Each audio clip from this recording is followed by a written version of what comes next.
Counting. I think we're live. I don't know. Nothing wants to ever cooperate very well.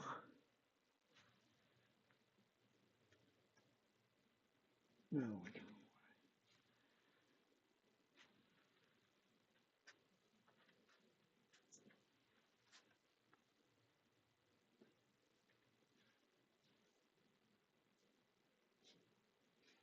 Too far.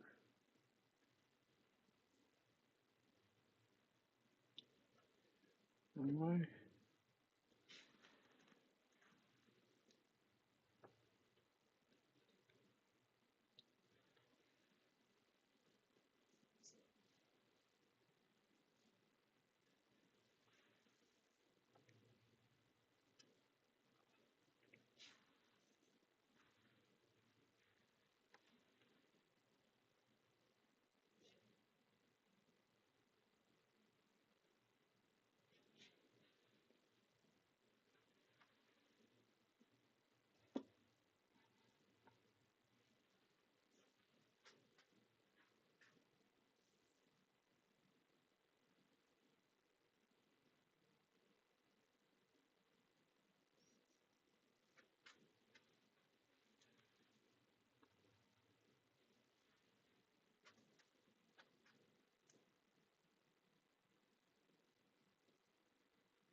Okay, we're gonna live with that. Ain't got all night to play around with that.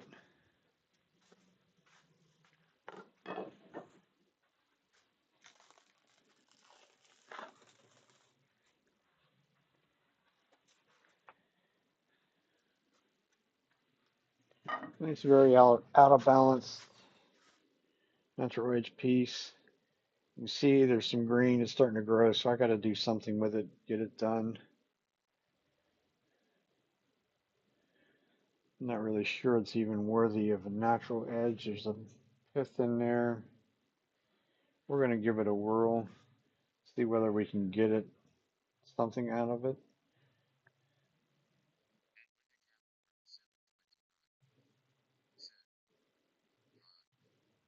Hi, honey. Done playing games, are you? We're never going to get this one in balance, I don't think. We're going to move it way over, though. Try. Got a very high point, and a very low point. Frozen. What's frozen?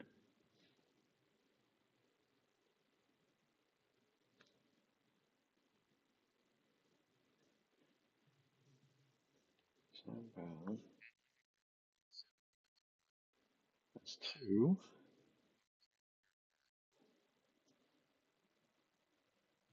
So, 2 out of 3. If we move that one a little bit that way yet.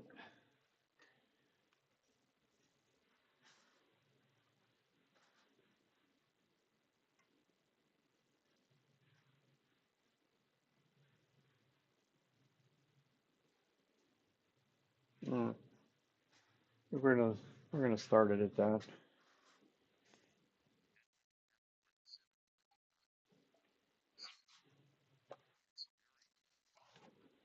Um, yeah, can imagine a Sunday night.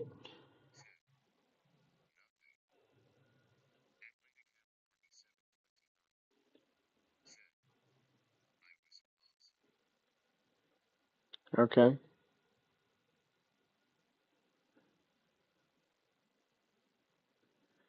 This is probably going to be a.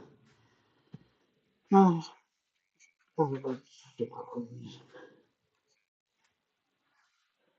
good evening, sir. This is going to be one of these pain in the you know what ones. It's not very well balanced. Let's see already. I'm gonna run at a slow speed. I gotta switch place quick. Thought of that before. I should have done it. Get down under the power pulley. We're not going to get any kind of real speed out of this thing, I'm sure. So might as well have the horsepower. Plenty wet. That little bit of a cut, there's already water coming out of it.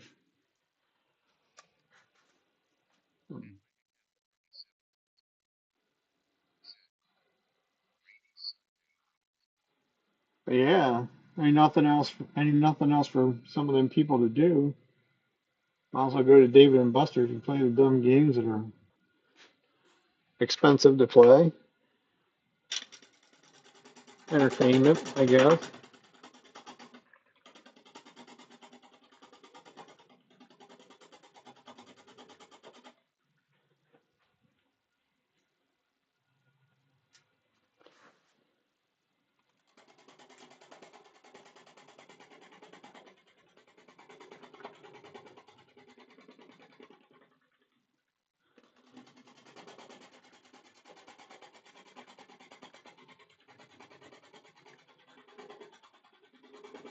This is one of these pieces that's going to take a bit of patience, I'm sure,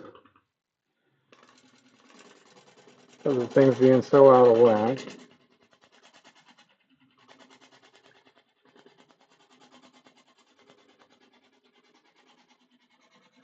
And the whopping 560 RPMs doesn't help.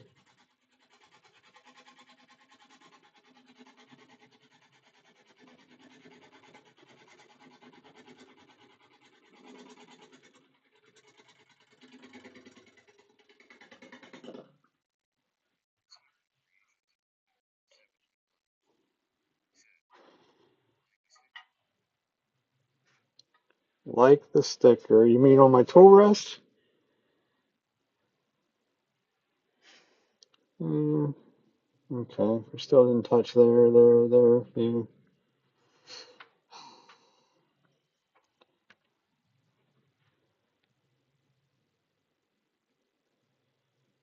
A little too close.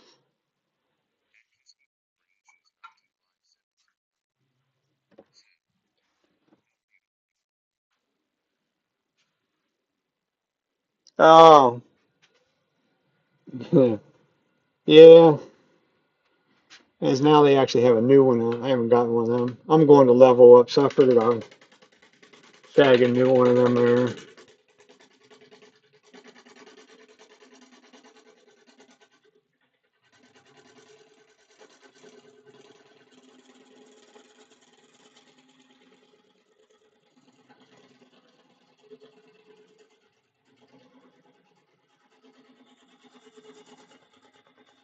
I'm actually getting closer to being around. I'm gonna bounce. That's a plus.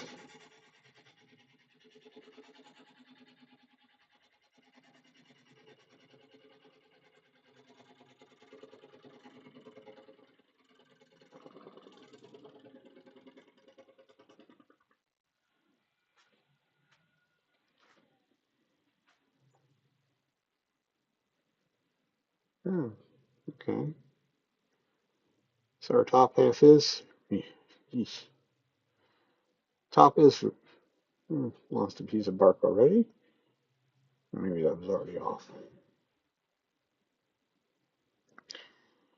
So in all reality, we are around at the top, or at least close enough. Most of that's going to go way down there. So, well, let's see how far off we are. We know that low side is just going to be way out of whack. I don't think there's anything I'm going to do about that one. I think I'm only going to get 3 out of 4. So that means we're going to have a very low side here. High sides back there. Not necessarily the way I like to do them.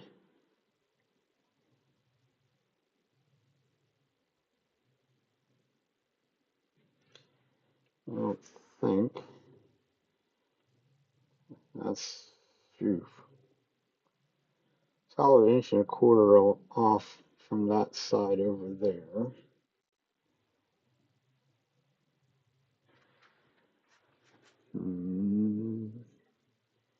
Guess it's worth a try to move it one more time.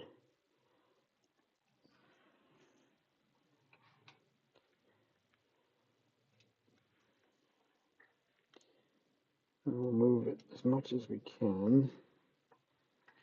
Sort of. Get that bite in there good.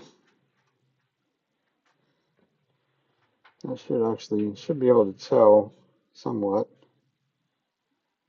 I got it a little closer.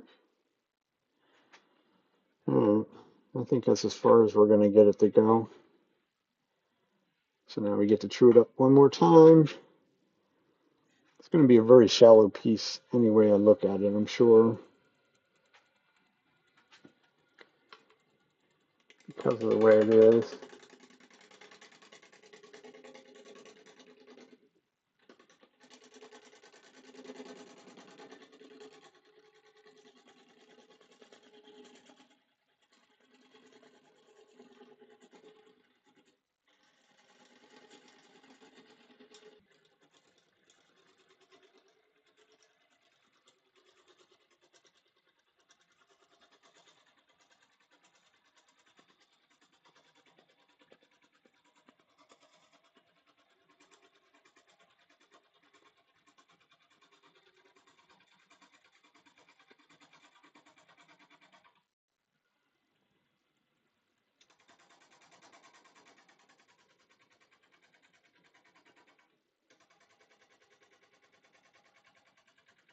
Hard to go slow enough to not get it to bounce right in there. It's pretty far off. Still down there.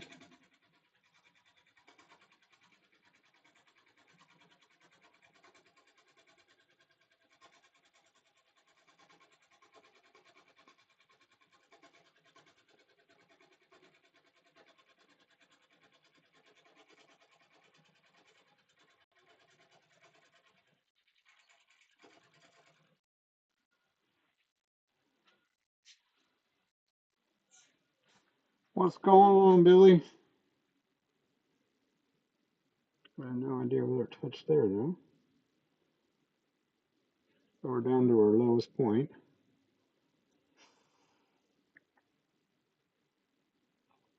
I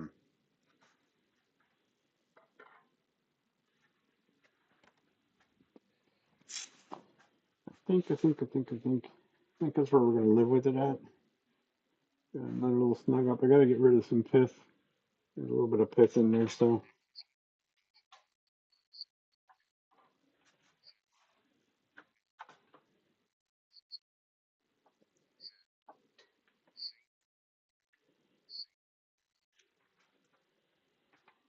Yeah, same shit, different day, right? I understand that all too well.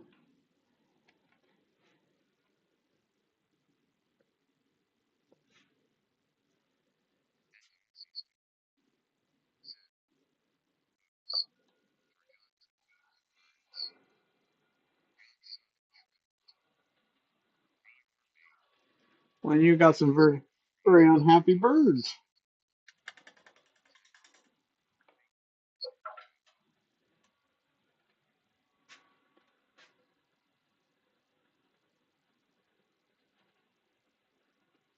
Where would you be from?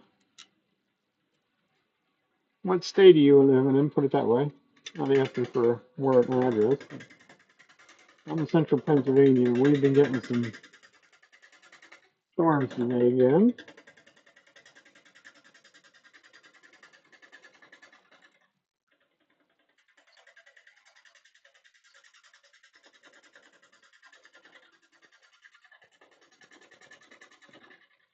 Okay.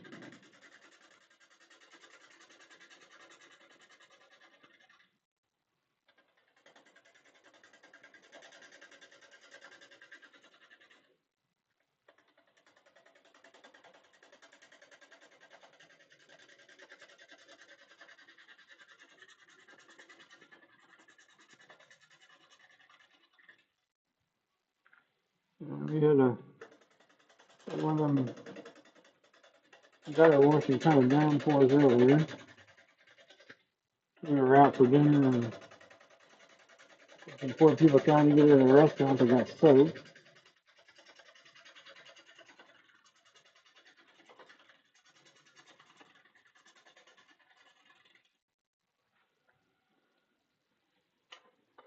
It's going to take a bit to get this into the roundish area. But we will get there. Get closer. And now we can get rid of some of this corner.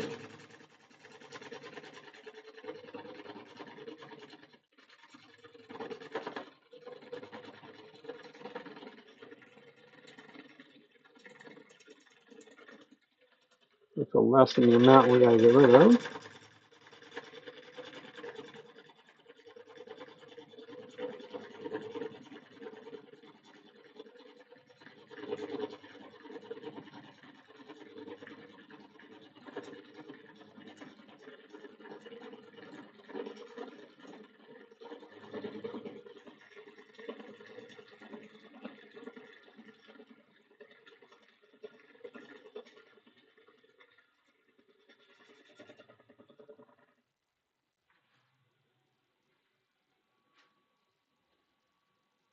Whole lot of daylight still in there. I guess we could go there and there. Makes sense, I guess.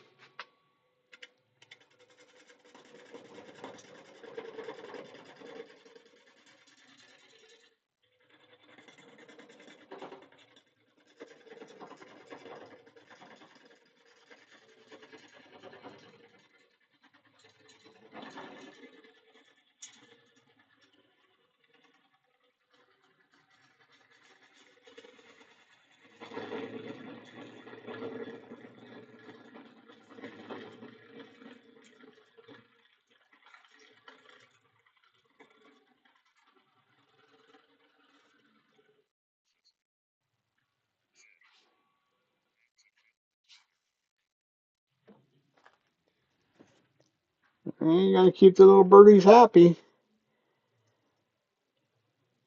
Bit of a something. Actually, 2 bits of something going in there.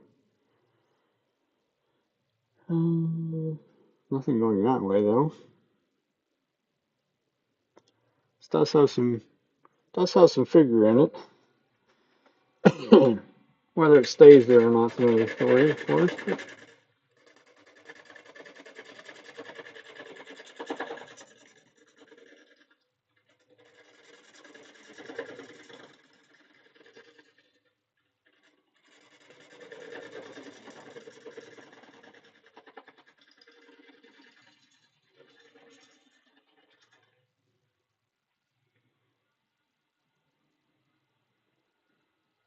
We got some weight off of it. We can get a little bit more out of it. Not a lot of bit more.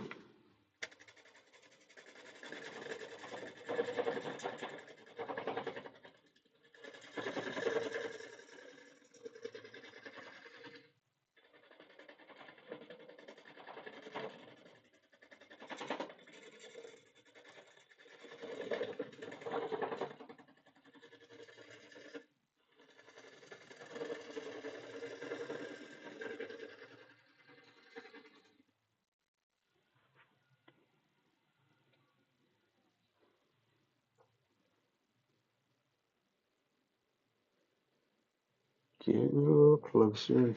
I think I'm going to switch over to. I was using a 5/8 gouge. I'm just not a fan of them. I like my 1/2 inch gouge. It's nice and light. Get rid of the rest of that first, I guess. Get close there. So we might get something worthwhile out of it.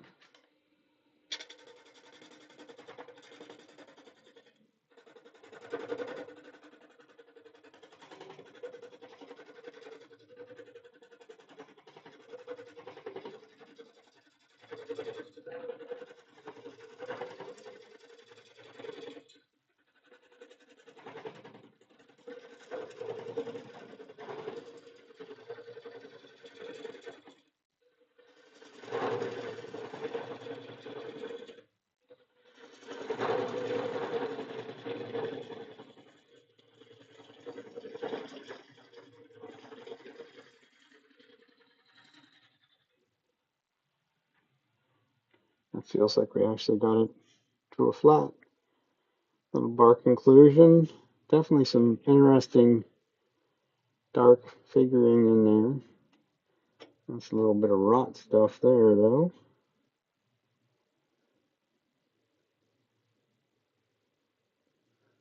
Might be another issue.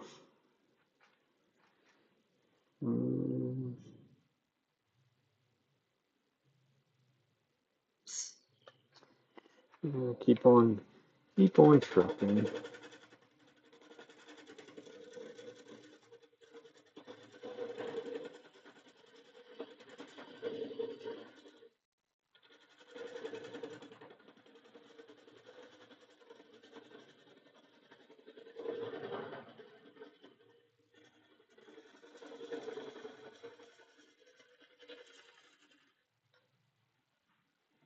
Let's see what our rot did.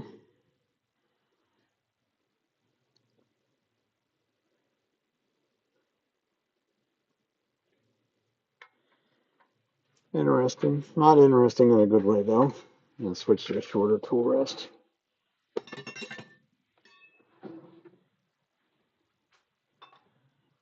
Now we give it a bit of a shape.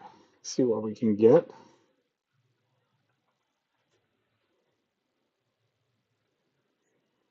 Got some nice. So managed to cooperate. It looked pretty nice because it'll be dark on the bottom and definitely white up around the outside rim.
The other thing is we're going to have to figure out how big of a foot. Oh, that's lovely. It's got even cracks going away from that one.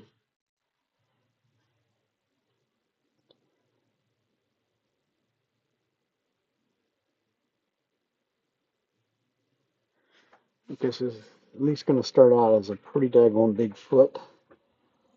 We'll go to the, I think they're 5 inch, 5 inch draws, something like that.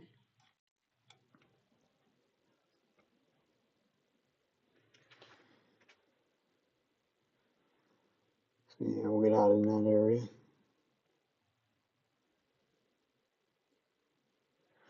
Especially because I know I'm not liking that area in there. There's like a little bit of a bark inclusion right there. I can stick that. Ooh, that sucker's deep too.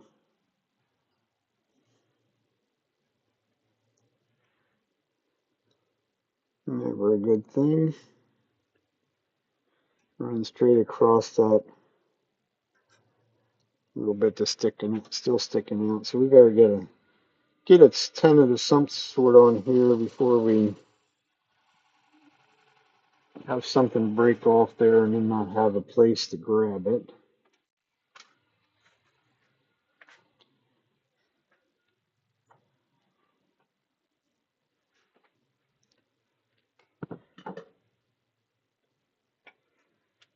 And that one right there is plenty deep.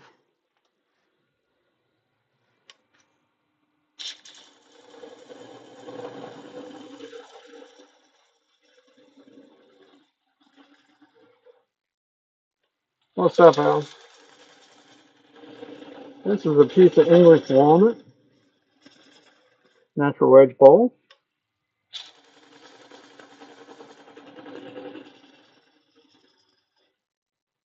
Hopefully we get a natural way to blow out. Let's put it that way. And it is wet, as in very wet.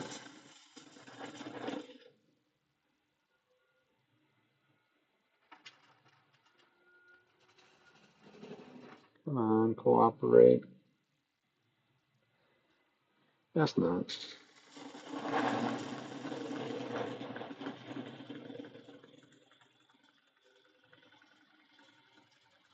This is a crotch piece as well.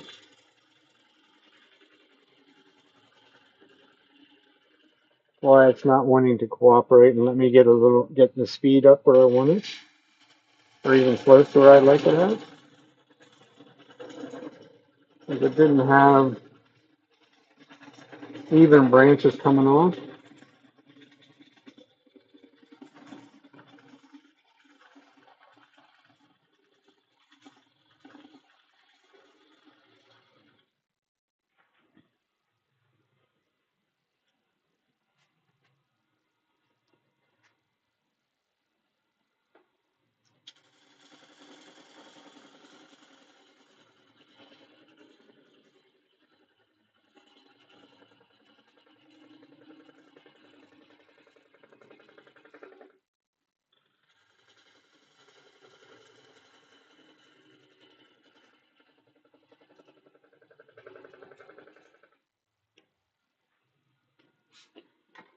Al, you getting more of these torrential downpours today down in your neck of the woods?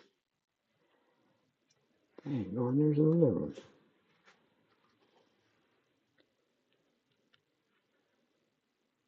Soft. Definitely really soft in that one. That was deep. Ooh, my goodness. It's half an inch deep.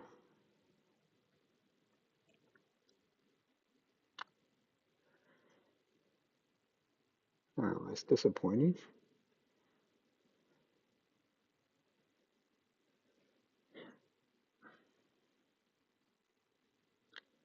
Now we're trying to get rid of all that stuff before I'd let it dry. That one I'm assuming ends up down in that area there.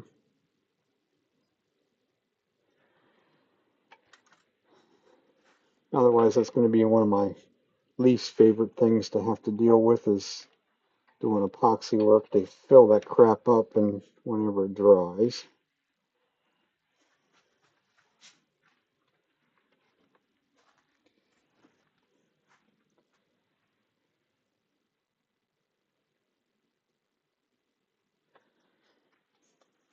Mm. I guess we'll just keep on going with what we're doing right now.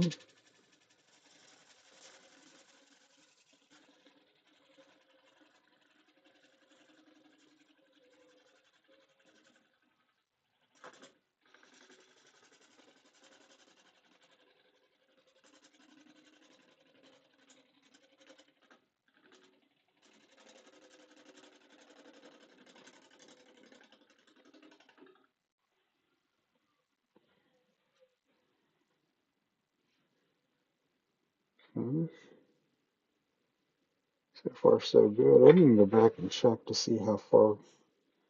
We're still 3/4 of an inch off on that low one. Actually, still a little bit off on that one too.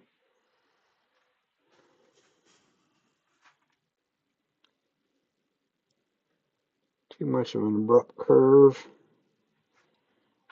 at least for my liking, put it that way. Some people like these sort of straighter sided things. I'm just not one of them.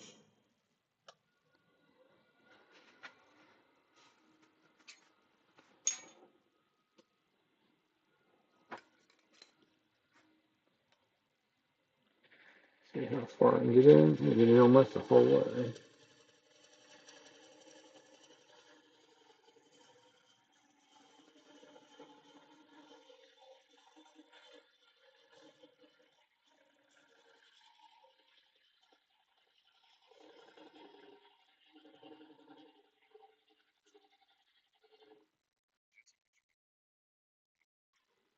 Yeah, Yeah, yeah, I mean, we need rain, but we don't need 2 and 3 inches in 20 minutes or half an hour.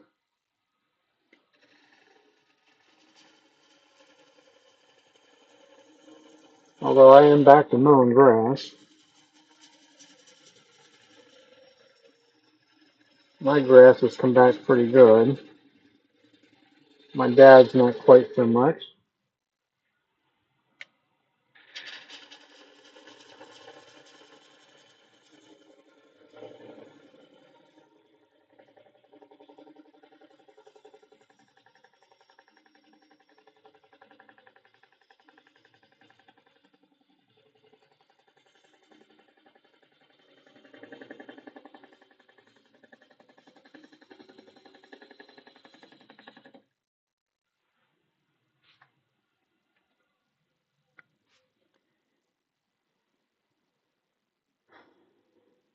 Mm, it's getting a little better. The knockings, there's a couple little knots in here. If you can hear the knocking sound. Some really nice feather figure there, though.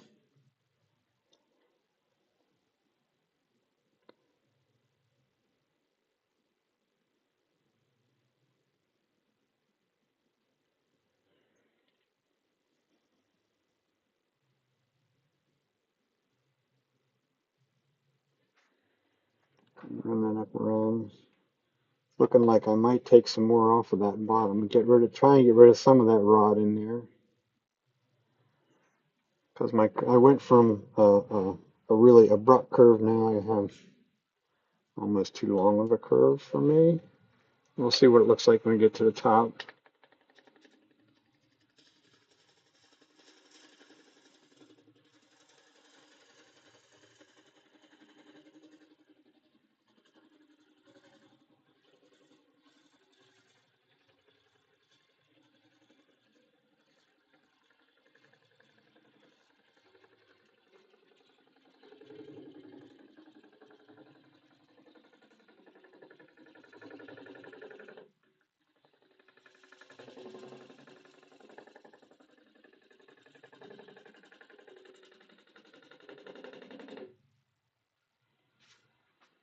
Definitely don't like that big interrupted cut up there. At a whopping 700 RPMs. Once it gets off of that one, that's wants to bounce a bit more.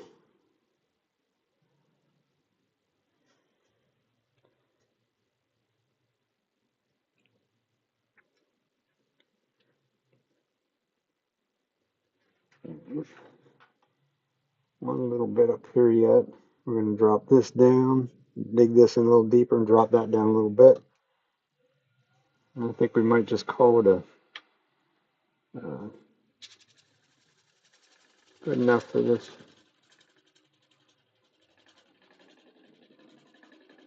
I will probably leave this one probably an inch to an inch and a quarter thick, just so it dries super slow. Maybe some of that rotten stuff will actually dry up hard. Maybe. There's a little, that's another bark inclusion right there.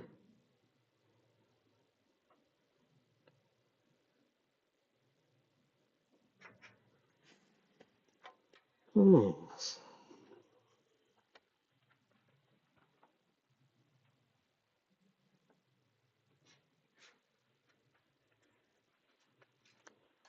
So spindle gouge to make our tenon where we know it's going to go deeper.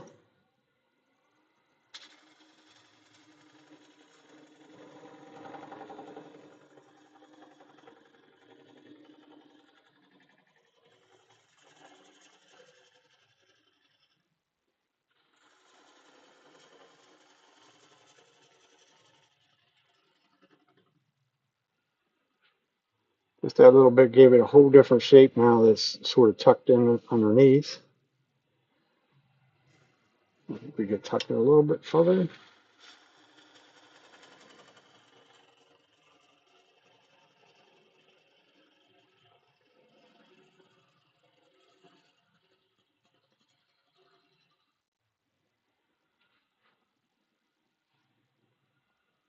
Definitely didn't give me a worldly kind of curve there, but that's okay. Let's see what else we uncovered.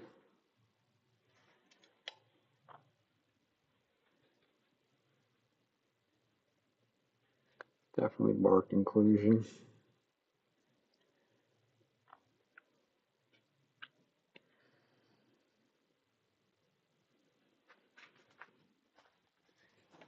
I probably should just keep going a little bit on that, just to try and get rid of that, see where it's at. It's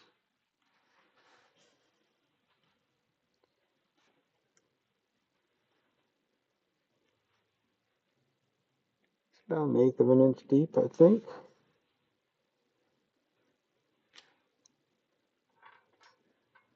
Nice and soft, so it is rotten, halfway is rotten.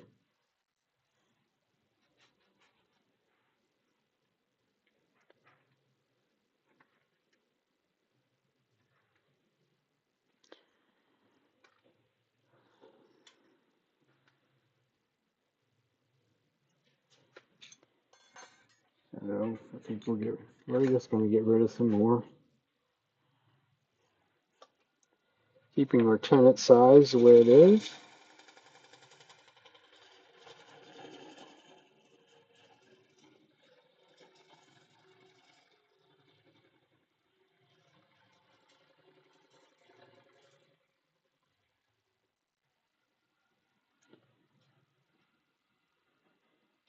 So I got rid of most of it. That actually don't look too bad shape-wise.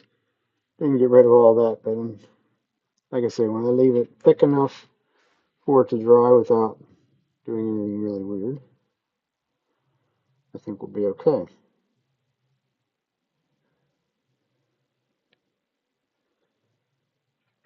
I think.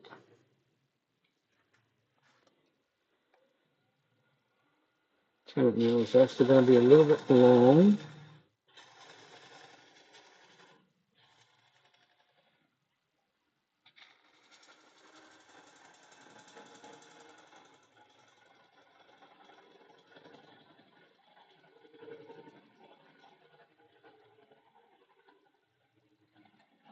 Also another bark inclusion down in there too, so before I get too close, too far down in there, too close to that, we're going to make sure this tenon is what we need.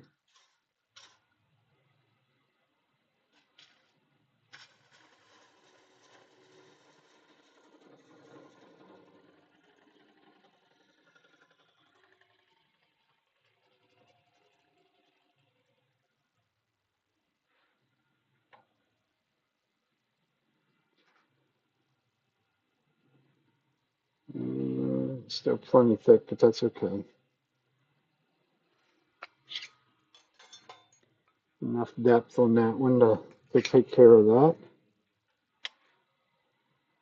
What are we going to do with that one? One last little smoothing up kind of cut, hopefully.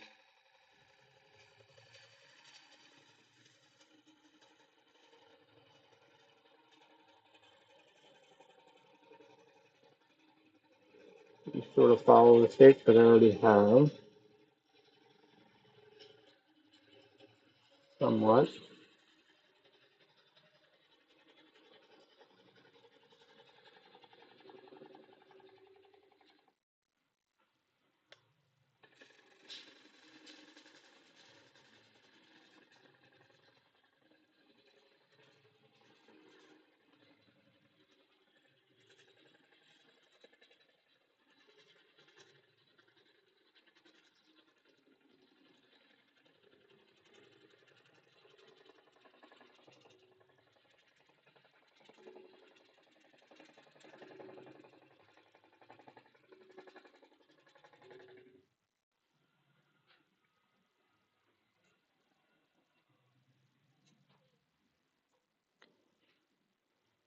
Didn't get quite to the top. I don't think I'm going to even worry about that.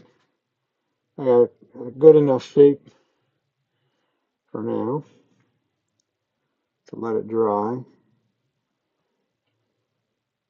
Got rid of a lot of that. There's still a bark inclusion that runs through there. So we're going to be a little bit careful down here. I'm going to remove as much of that as I can, or a lot of it, but knowing full well that there is a bark inclusion down in there. But of course, we don't really know where it goes to.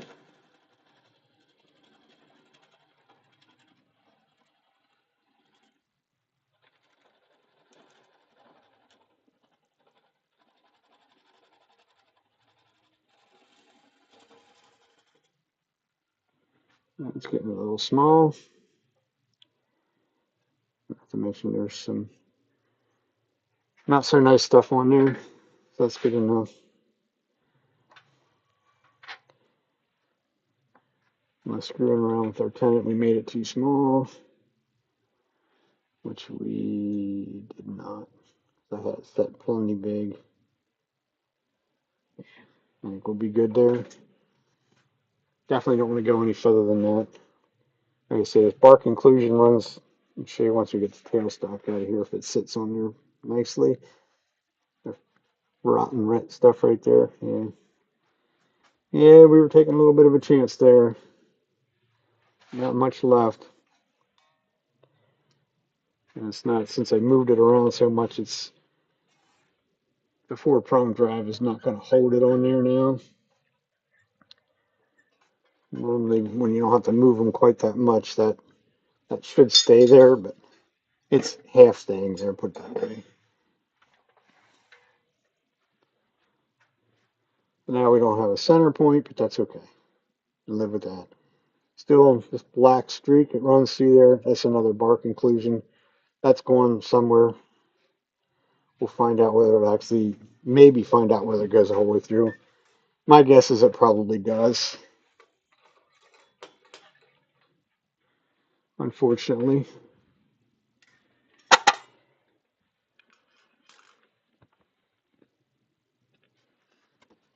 So now we should be able to go straight up here.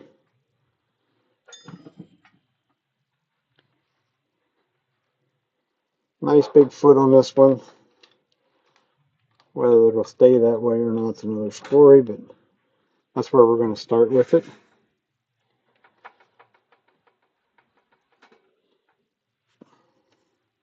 Done with our tailstock.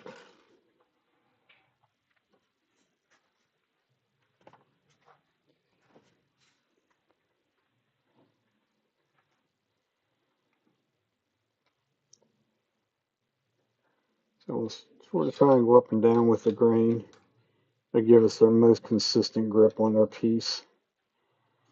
It's almost like a perfect tenon. Fat 16ths whenever 3/32. Oh yeah, turn the right way, that helps. Something like that. That shouldn't leave much of a mark, although it will in this because it's wet. If it was dry, it wouldn't leave much of a mark at all, if any. Which is usually what I like to try and go for myself. But it wants to flop down because of the way that it's sitting.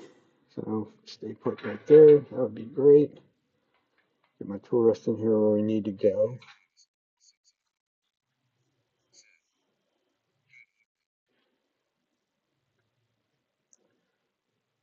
Hello, Leonard. How are you tonight?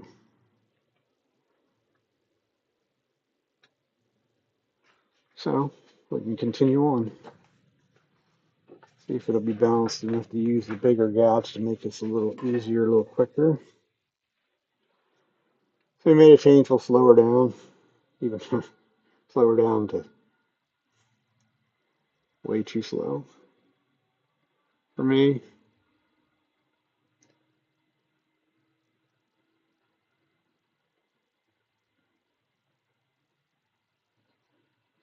Able to get a tiny bit more out of it, not much.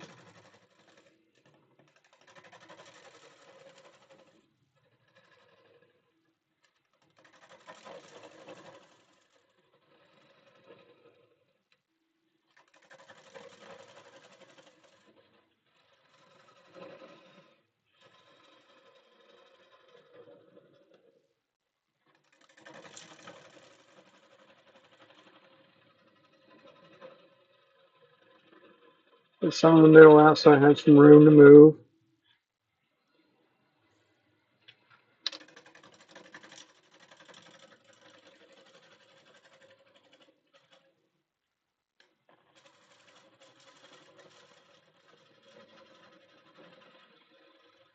Lots of bark in this.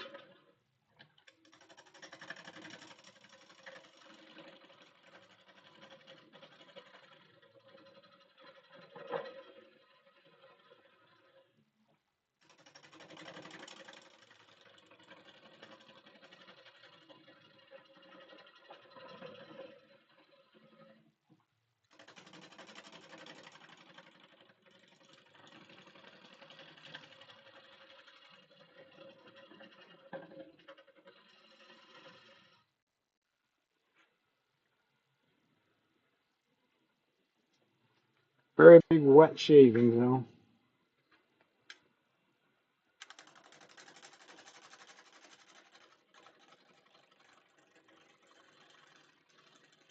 When I get out there to this point now, I'm actually, my right hip is pretty much right up against the side of the lathe, so I can lean over a little bit. I shouldn't say lean over, and I can look. For me, I'm putting my nose right about the center of that so that I can visually sort of look on both sides of it at one time, which will give me a very good indication as to where we're at depth wise. Got a bit more to go there.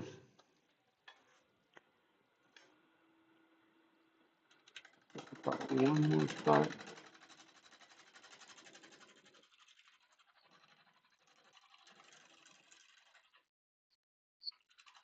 Oh yes. Wet as in cut last week. Storm. Some of these storms that came through took this tree down, or at least the majority of it. Yes, it is what you call. I'm on that camera now. There, it's flinging water. Yeah, I like it. I like to turn it when it's that wet. I think it's fun, but this one is kind of uncooperative because it's not. I'm not able to get it. It has sort of three humps on it. I guess you want. That's what I would call it. Three three humps because it is a crotch piece. That's actually an inch and a quarter. Let's take one. We got issues we're gonna have to deal with on this one at some point. I think we're just gonna leave it gonna thick. Takes extra time to dry. It takes extra time to dry.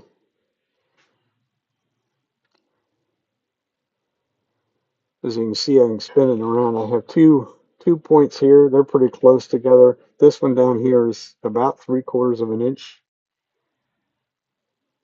Maybe more, by the looks of it. At least from the edge of the bark, put it that way. Probably closer to an inch difference from this side to that side.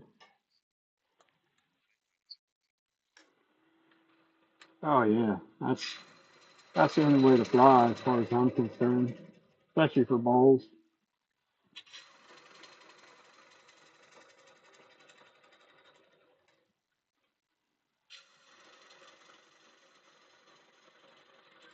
But the owner of the woodcraft store says no, no, and no. They're not bringing any wet wood in here. It could have bugs in it and everything else. And I'm like, okay. It'd be so much fun.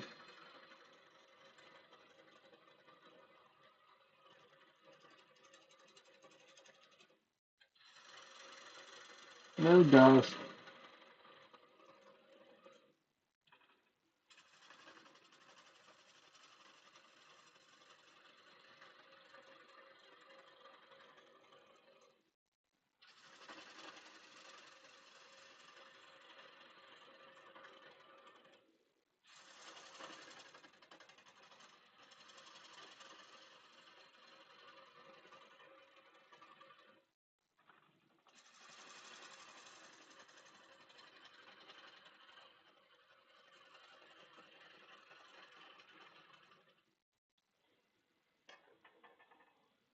But you do fill up a contractor sized trash bag in a hurry, though. I can tell you that much. I did one of these the other day, 12-inch diameter, about almost 5 inches thick, something like that. I was done. It filled up a contractor trash bag all by itself. Okay, second one of the big ones. A little bit more of a cut.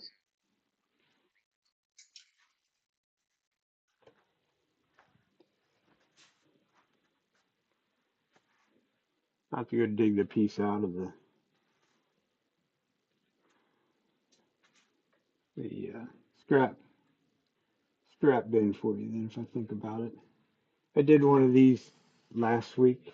Actually, I think I did it on a live. I screw around. It was just a little thin piece or whatever, and I went thin. Actually, went too thin and went through partially through in the bottom, which made it totally worthless. But I just left it sit around because it was wet. I didn't even put it in a paper bag or anything, just to see how bad it would go. It now looks like a pretzel.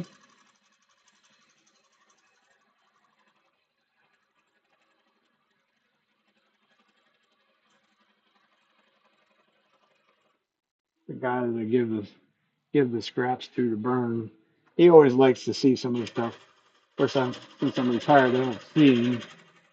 But before, when I did, he'd be like tracking me down when he's using some of this stuff. He's like, "What in the world is this thing?" I'm like, that's what happens when something's wet and it dries, or in the firewood bin just for a reason.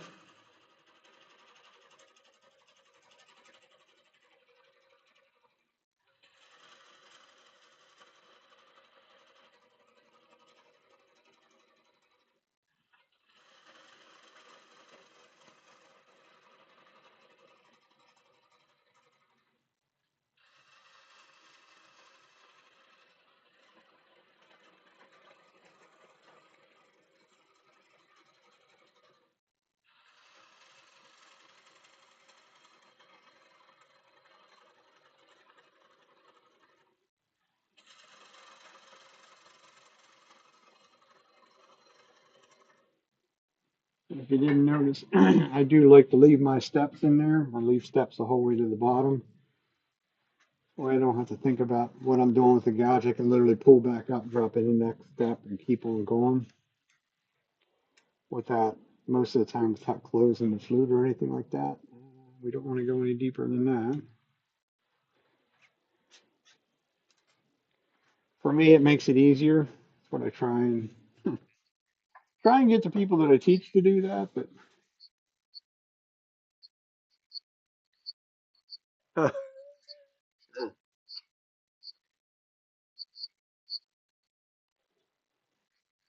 yes, yep. What were you feeling a crack or something with the CA? Is that what you were doing with that? 'Cause if you didn't know it, super glue, CA glue, whatever you want to call it, and epoxy are not exactly friends. They really won't stick to one another.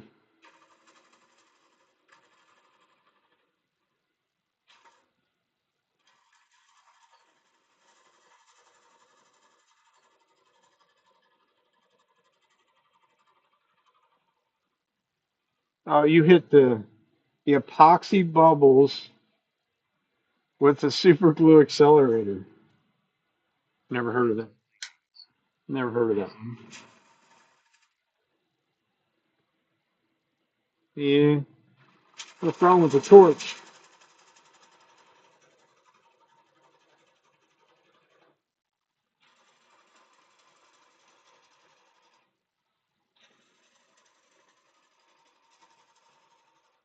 or a heat gun? One of the two. That's what I've always used. I put it that way.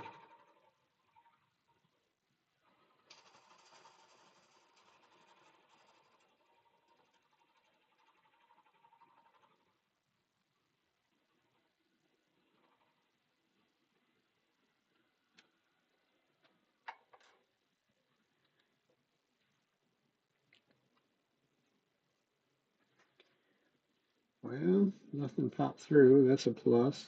I'll take another cut, get that down just a little bit deeper in the center.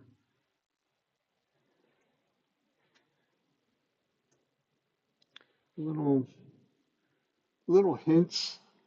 There should be some brown comes through over here. This one will extend up higher. A little bit of crotch figure coming up through there. So, I mean, if it survives the drying,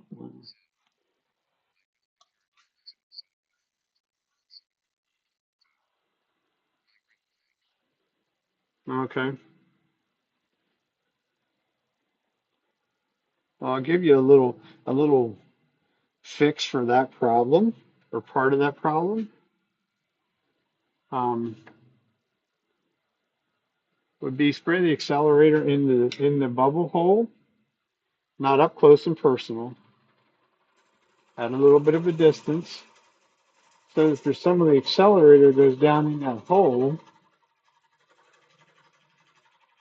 and then when the super glue hits it, it will set up from the bottom to the top rather than top to bottom. It will make out better doing it that way. Although I don't use the fast setting stuff anyhow, but my slow setting stuff will work that way. That's how I would fill a crack. Um, is actually spray the accelerator in the crack or air bubble in your case first, and then put the super glue in. And it will set up very quickly, but it also sets up from the bottom to the top rather than the top to the bottom. Because when it sets up on that, when you make it set up quick on the top, the bottom doesn't cure. The bottom takes a good amount of time to cure, to set up and cure. When you do it the other way around, it actually does work quite well. At least it always has for me. Put it that way. But once again, the super glue and the epoxy are not friends either. So you may end up with, when you go to turn it, it may pop it back out anyhow. In all reality, you probably should just use something like that on an epoxy piece. I would probably go back and use more epoxy over it rather than super glue.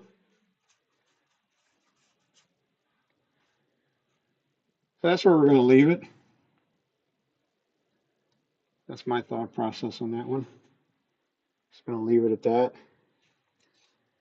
We're 1 hour in, so yeah, nice big tenant. Like I say, there is still a bark inclusion in there, so that's probably something in another time frame. There's more bark inclusions there. Unfortunately, that's soft right out into there. So we'll see what it does when it dries. There's another little knot that doesn't come out the other side, but this could be another one. PIA kind of piece that once it's dry, I may end up grinding Dremel. I use a Fordham.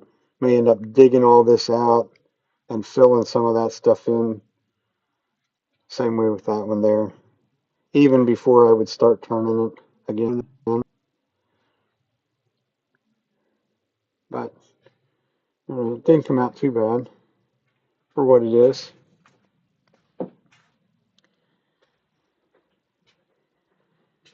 And since we're into making a big mess, we'll just continue to make a big mess.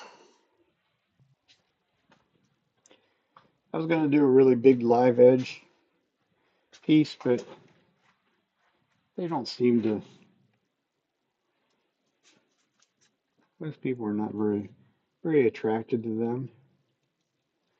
So I think I did another one very similar to this. This is like 12-ish,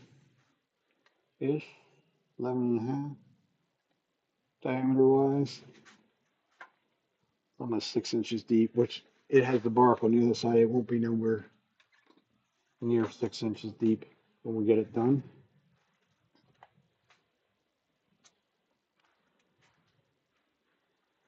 So we're just turning it into more of a salad bowl kind of a thing.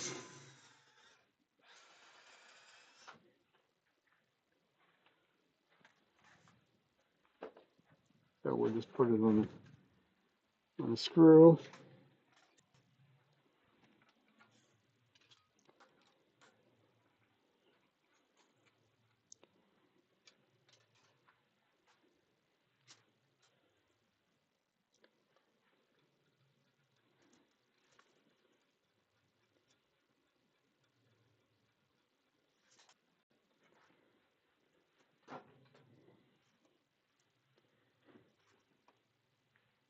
Snug it nice and tight.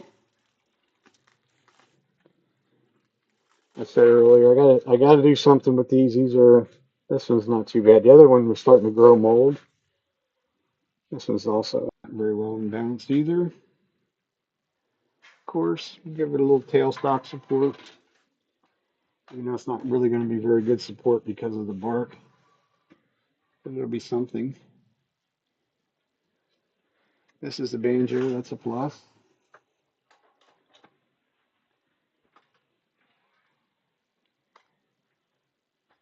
Just a little bit of support. That's about all that's going to be, just a little bit of support.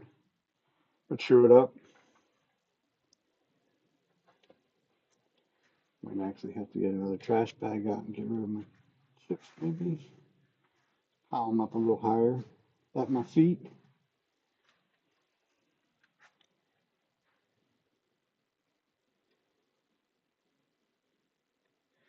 Okay, looks good. Good as we're going to get it at the moment.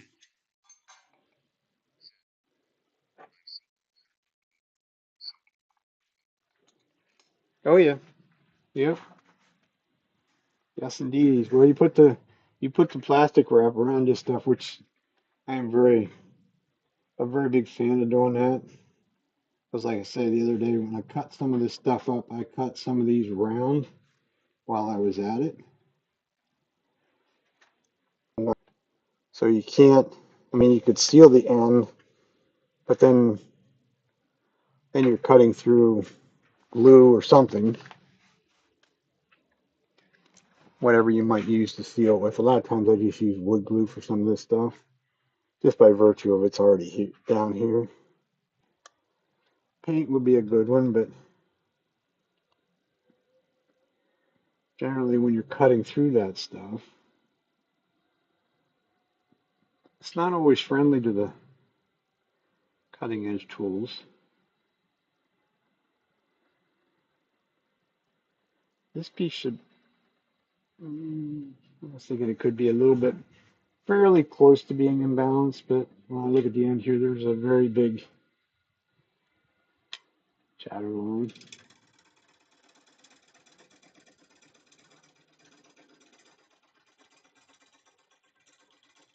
Also some bark up top.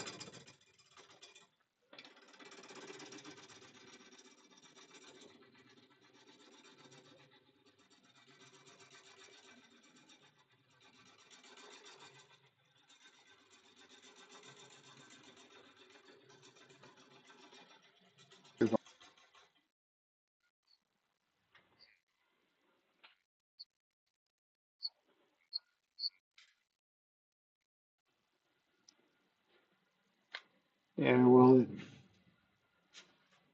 the anchor seal, I used anchor seal in the past. It does a good job. That's also when it was, whenever I was using it, it was like $10 or $12 a gallon. Now it's like 40. And, doesn't do that good of a job. At least that's my thoughts on it. Latex paint does this as well. There's always some of that left over from some sort of a painting project or wood primer. Oh, we gotta go a little deeper than that. We got bark there. Oh, there's a big hunk and chunk on there. Guess I should go off the end. That would make sense. I was thinking I was going to be lazy, but that's okay.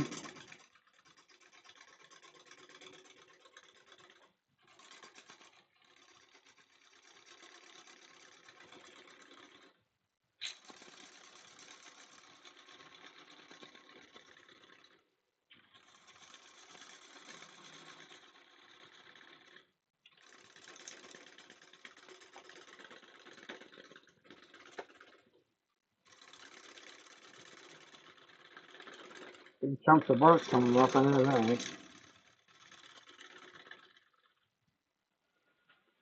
also why I don't stand in the line of fire.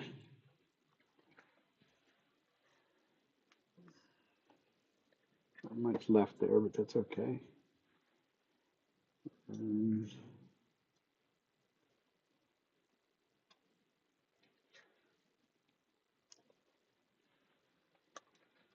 all right, butane.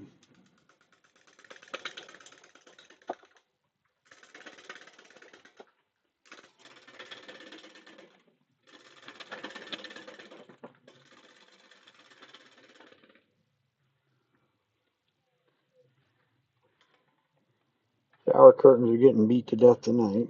Not.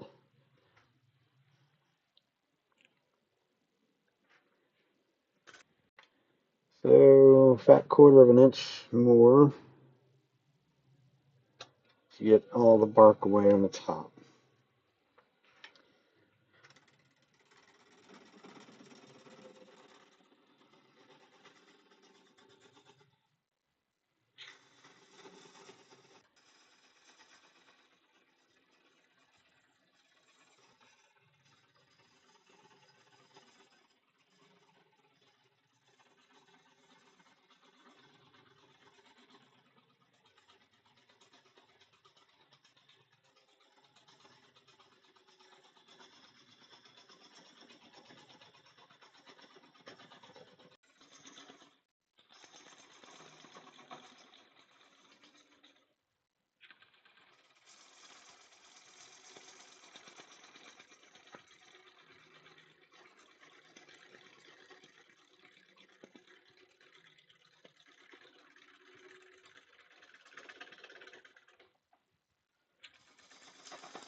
I was trying to get it all.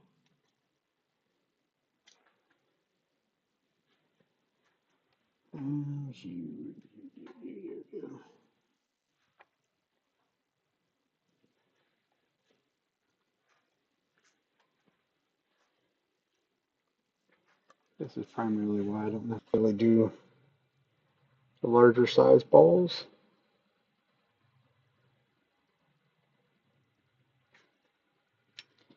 Clean up this edge first.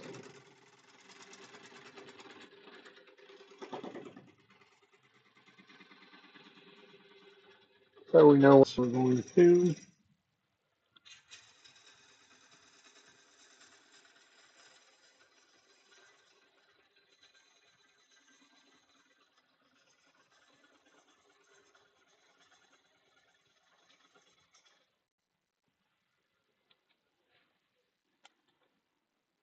Still not enough. Yeah, gold.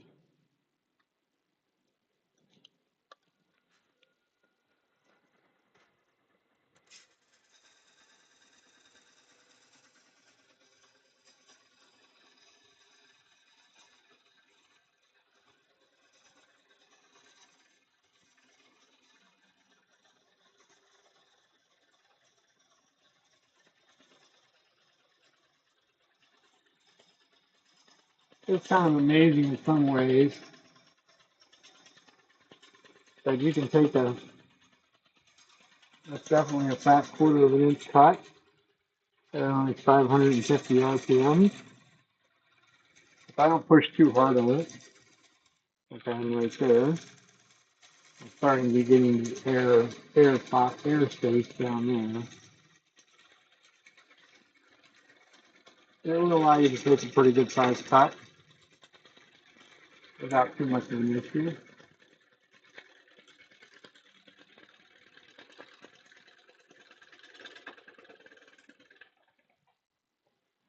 Lots of pieces of bark flying.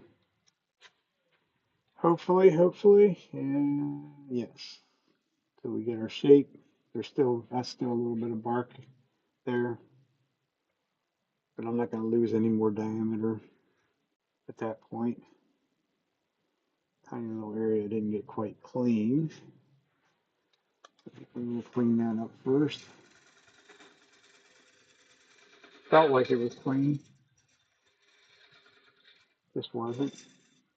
That razor blade kind of edge is still sticking out. That'll go away.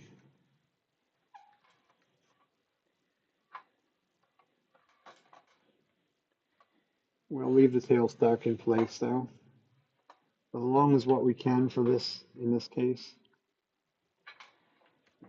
Do that. I'm gonna crawl across this way. Try and get rid of as much bark as quickly as I can. At least that's my thought process.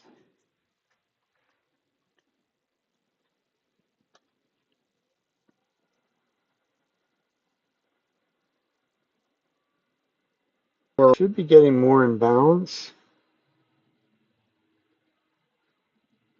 About 150 RPMs out of it, so we're like just under 700.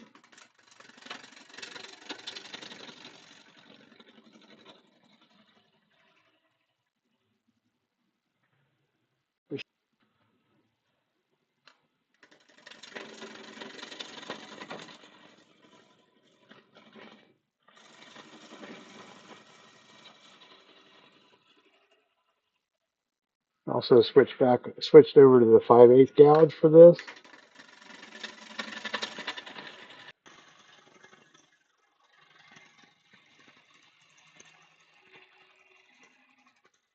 Just to make some of this a little bit quicker.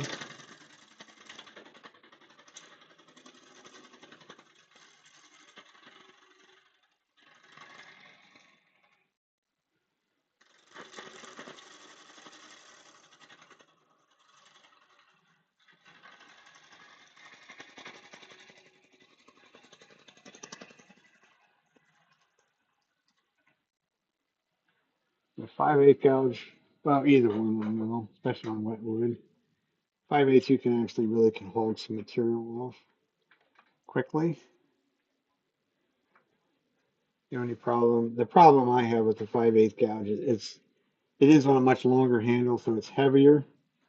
So if you're going to do this for a couple hours or something like that during the day or some other time, whatever, it does become a little bit more tiresome.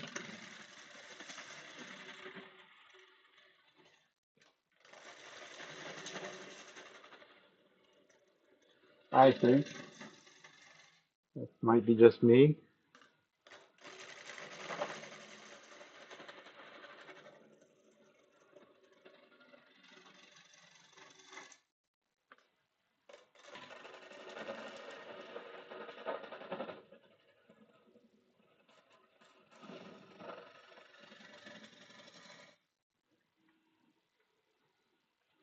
Okay, now we can back up the tailstock, get this last little bit out of here. Probably not really getting any vibration. That is one of the issues with the worm screw. That's an easier way of taking that off. Give it a little tap and it's gone. So once again, we're going to need a big solid area. So the bark has to go, or the bark has to go away.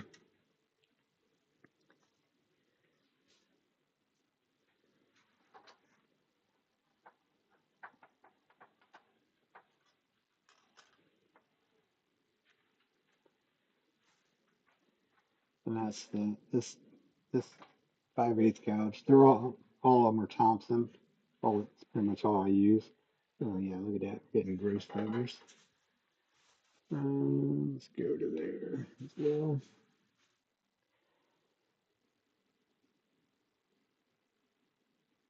So we'll start to make our curve, and then we'll flatten out a place on the bottom.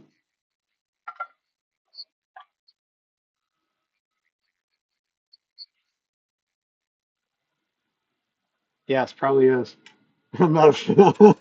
I'm not a fan of the metal handles either.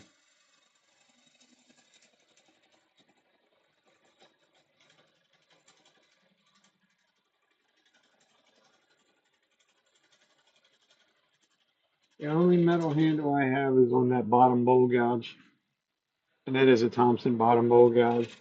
It's a 3/4 inch bar. And the only reason I bought a handle from them at that point was the fact that I couldn't find anybody that made an insert for a 3/4 inch tool.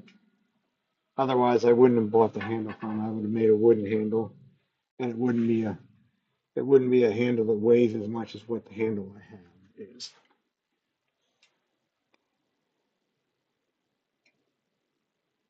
Let's see where I'm going to mark it at.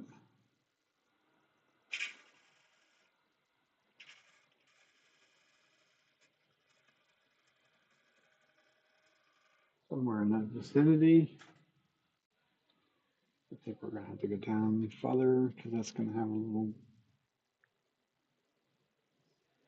bit of bark on it, maybe.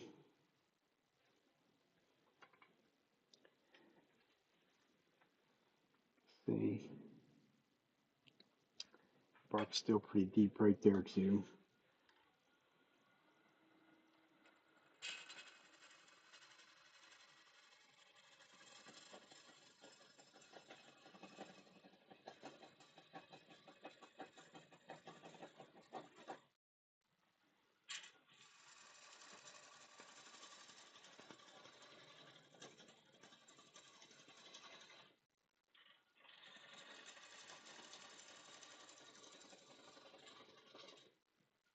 I really should get a tenon on there. So down, that's kind of a, I think that's a bit of a downfall with the worm screws, especially on something bigger. I'm starting to pick up a bit of a vibration.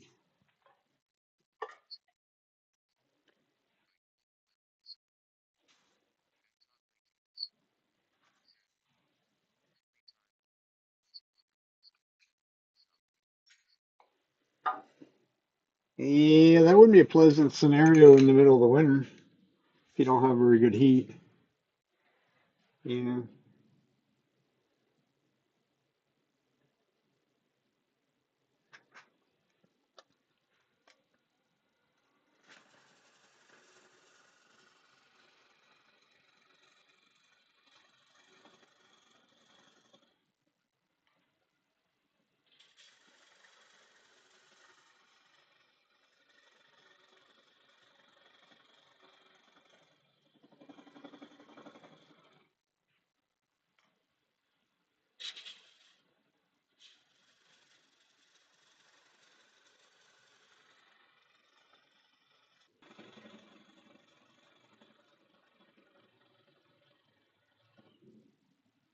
Quarter inch ought to be big enough. A little better than a quarter, probably.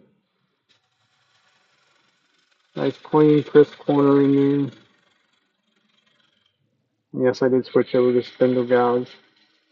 Make that.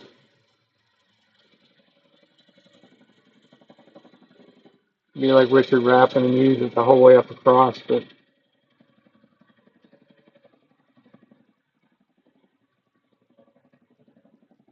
maybe back in the day, his reasoning for that was the thing of the cost difference between them.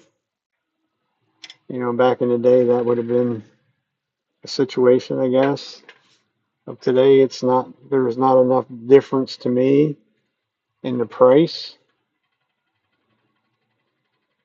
Give it a little point so we know where center's at. A little bit later, I'm going to bring the tailstock back up because as soon as I go around this corner, it's you probably can't hear it, but it's starting to rattle a little bit.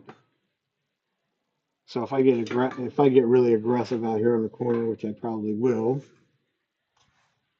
run a good chance of yanking it out of the screw, or could possibly yank it out of the screw. Put it that way. For the 15 seconds worth of time that was.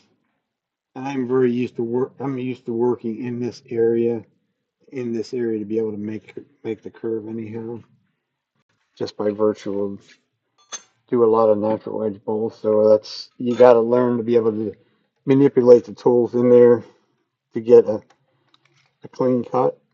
or at least a relatively clean cut anyhow.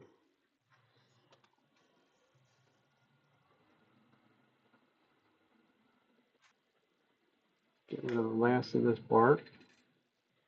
Not that far in.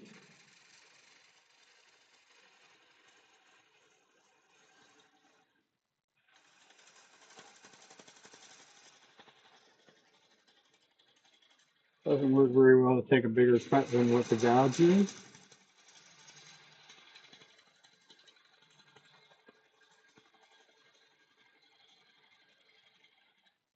I also went back to my normal 1/2 inch one. Could be using the 5/8 still in here. I'd make this a little quicker.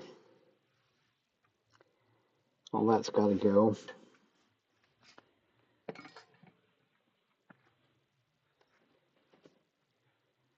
And most people see you using that and say, well, you're doing a pull cut. Yes, I am. But if I drop the handle down far enough, you're actually riding with a bevel on the side. You just have to be it's a little bit trickier to use that way for a lot of people. But it's still a slicing cut. Except the tips don't know where to go. As I get out here where I have room, I can just lift the handle up and then it becomes a push cut.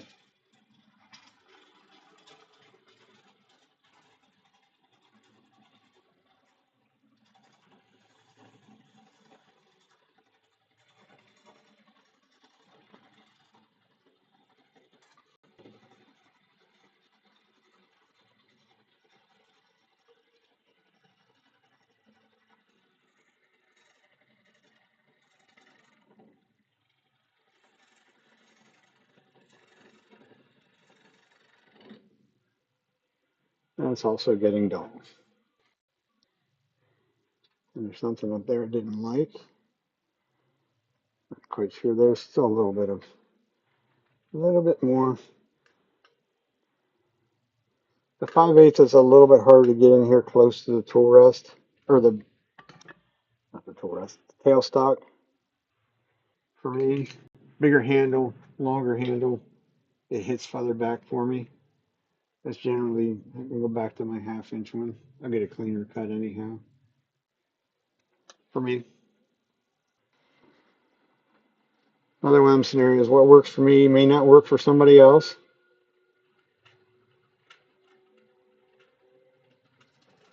There's our nasty vibration.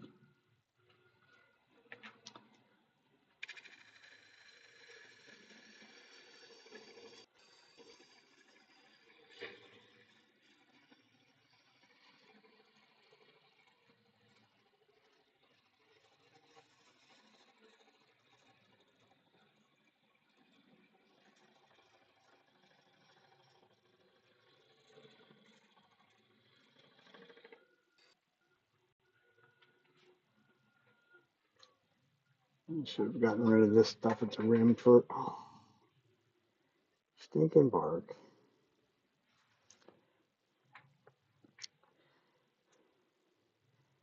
I was wondering what was bouncing. That's what was bouncing.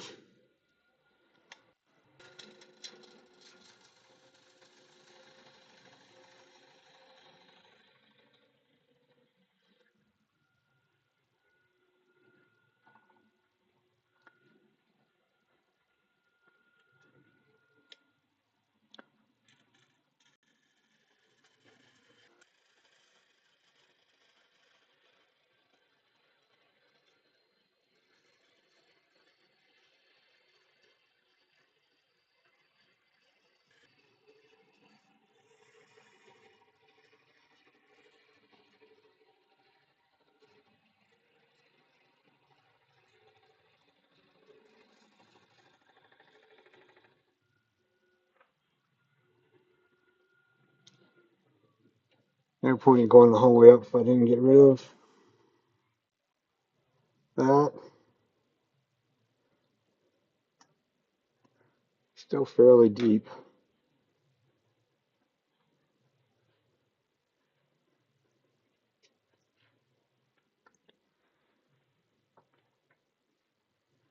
So I might as well go back and get underneath it.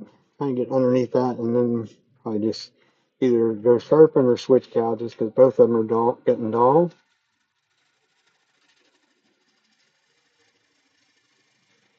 And cut through all that dirty bark. And need 1/8 of an inch,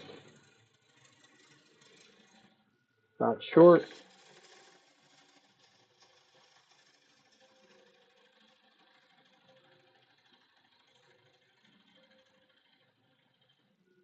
Interesting part of turning this stuff with the white sap wood and the dark heartwood in this, it's almost like I'm looking at something in a strobe light.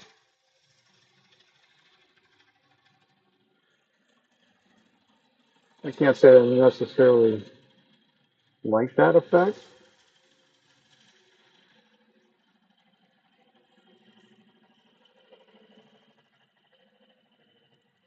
Ease off the end.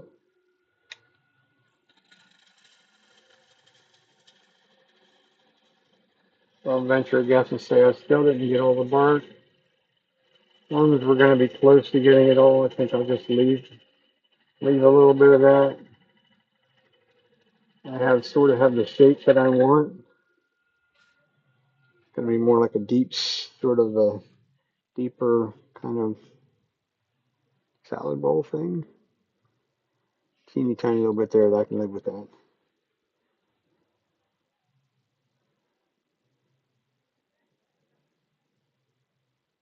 I don't know, I think that looks, I mean, I left a ridge down here, but you could clean that little bit up, I guess. Get rid of my fuzzies and the razor blade that's sticking out there. Even though it's wet wood, it's still, that's still a sharp edge. It still would cut you if you touched it.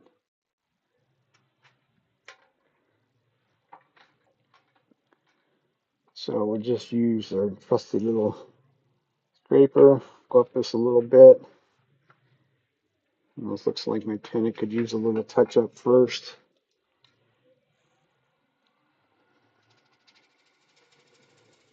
Just a little bit of a contour, or a little bit of a dovetail. Doesn't necessarily have to match the jaws. More interested in having a very sharp edge down there in that corner.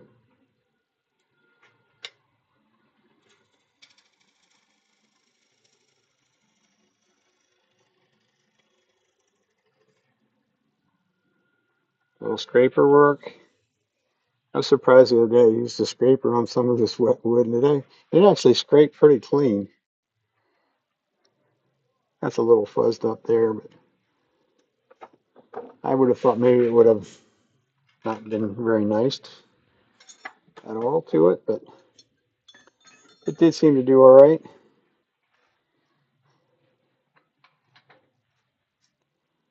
Messy stuff though.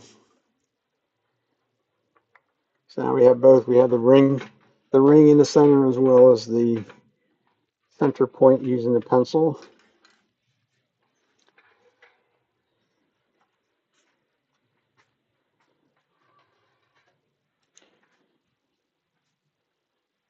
See whether I got enough wax on the bed the other day. The other day, I actually wanted to start to turn my bed brown, but there was that much tannins in it. Oh, why did you do that? I didn't want to do that.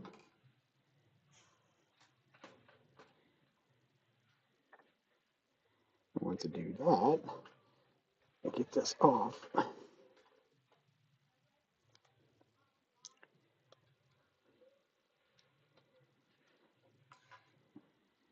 That's where you're watching too many videos of Richard Raffin and doing that thing of taking something off by hitting reverse on the lathe.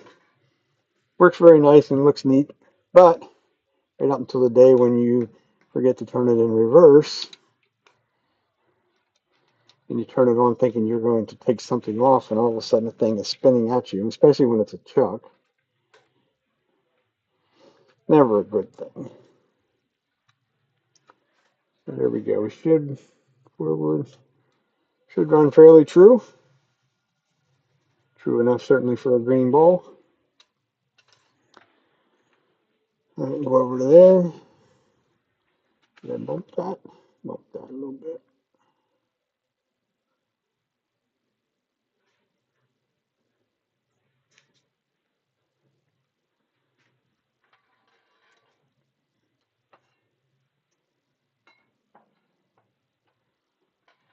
So I would say before we even get started, spindle gouge doesn't need that one.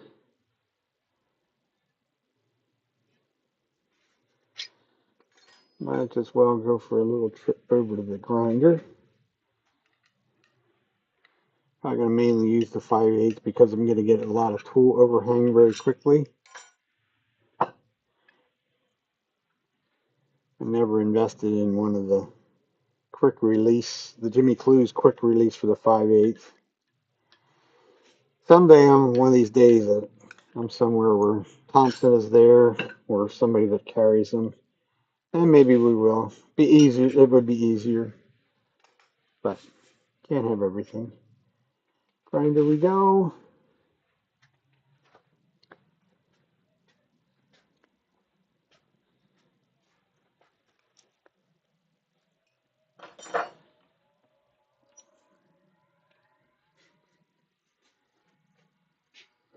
Two of the three are freehand ground. Take face shield off because it will be right in your line of sight.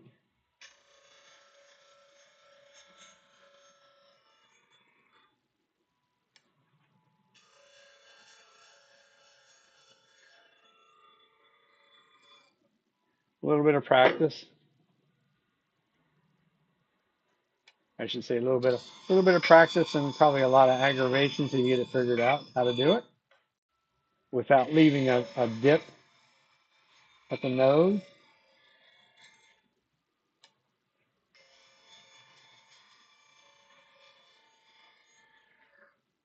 But it is very quick and easy once you get the hang of it.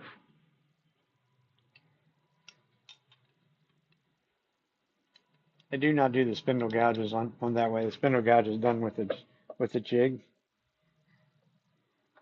Except maybe my little 3/8 ones that really is almost totally wore out.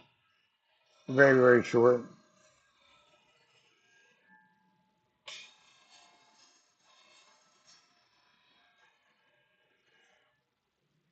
There's our 5/8 bowl gouge. This one actually has the parabolic flute in it rather than the V flute. Pretty much everything else I have has the V flute in it.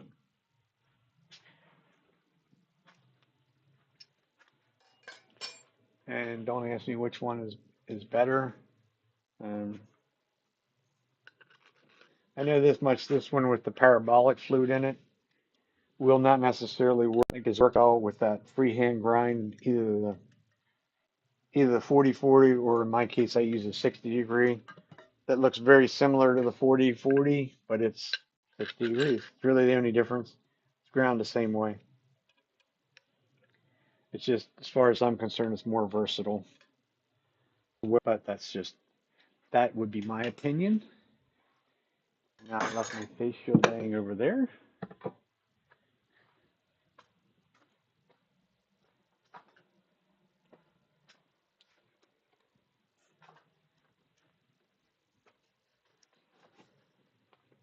And we're gonna fill up another contractor bag for sure. Yeah, I didn't do a stellar job. Well, we kept on taking more off. So we're gonna trim up the face, speed down, speed up to where we want, or however fast it's gonna let me go to.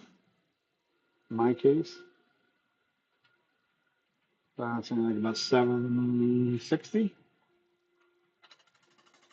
Which is kind of surprising, but not totally surprising because of the heartwood sapwood situation that we have going on here. Clean off an area, knock that sharp corner off, and go to center. We also could have kept on going the same way we were to get to the center.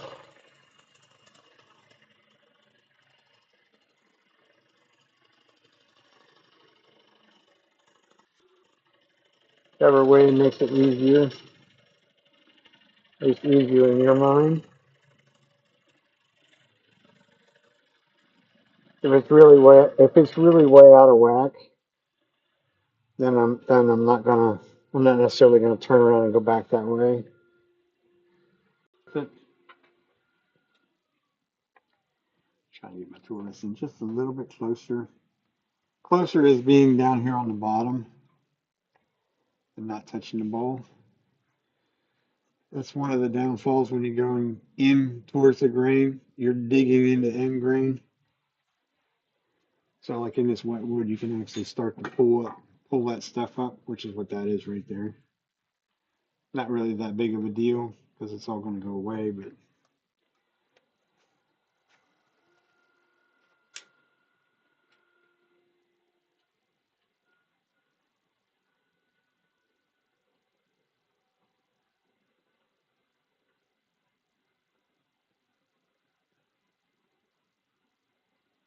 yeah, let me go a little bit more.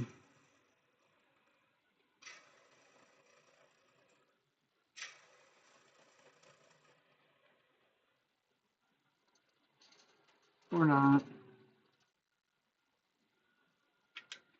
It's always exciting whenever, like there, I made those three tiny little cuts. And when I finished that third cut, I picked up a huge vibration as in the lathe started to bounce.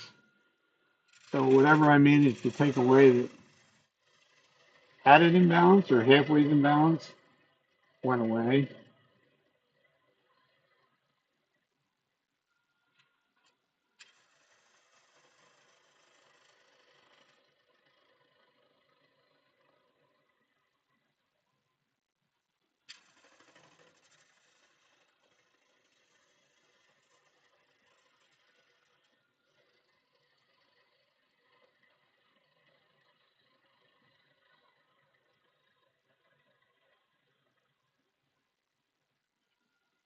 I guess if there's any kind of a plus to the turning slower, the chips are not flying over against the wall. They're literally dropping right on the end of the banjo or just over onto the table there. It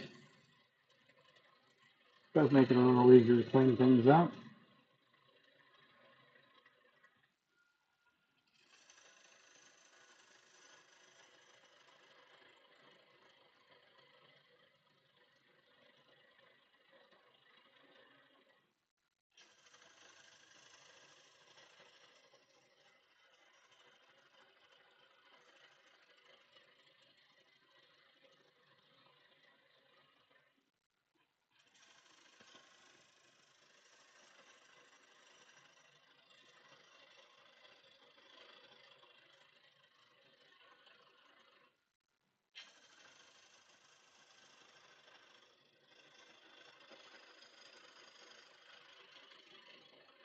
Everybody got quiet. Am I putting you to sleep tonight?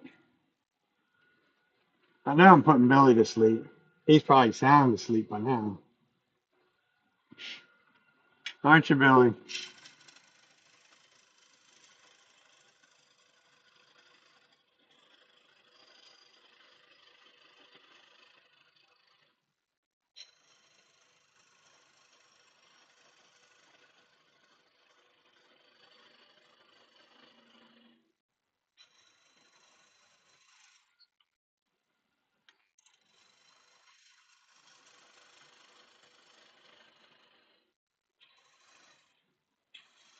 You were having trouble keeping your peepers open on Wednesday night.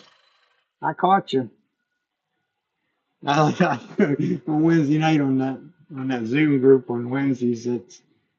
That's kind of the fun part later in the evening to go and look at some of the people in the audience or whatever to see which one is stuck on the inside of the eyelid.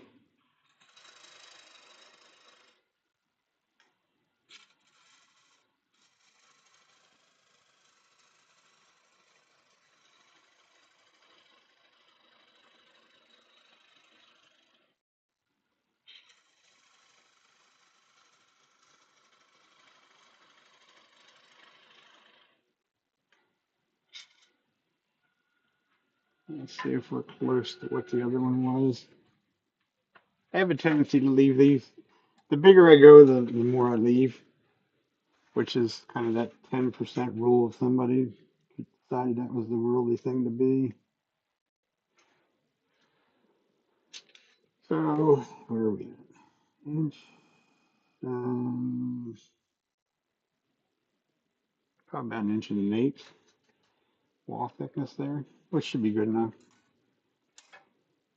This will definitely move in some weird directions because of the heartwood sapwood scenario.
We were camping anyhow.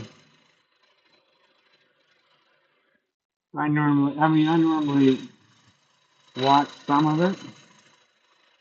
I normally come down here and sort of watch and listen to it. I'm generally doing something on my own, of my own while I'm doing that. But since we were camping, I was literally sitting there watching it. And actually, my wife was watching some of it with me. She was sitting beside me. She wanted to know whether my dad was on, and which he wasn't. I'm like, well, let's just go see who's checking the inside of our eyelids. And there was, well, for me, that would have been, let's think what time, probably 9 o'clock, a little after. There was a few of them that were definitely, and I used a shorter gouge to get in there. A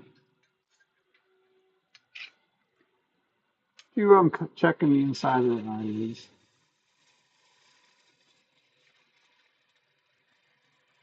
I need a little bit more out of there. Got to go to the smaller gouge because of the shorter handle. Because my kid that the 5/8 gouge is a longer hand.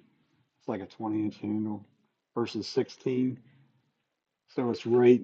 It was actually coming right underneath the camera that you're looking through. So that wasn't necessarily going to work very well, especially if it gets up underneath it and flips it over.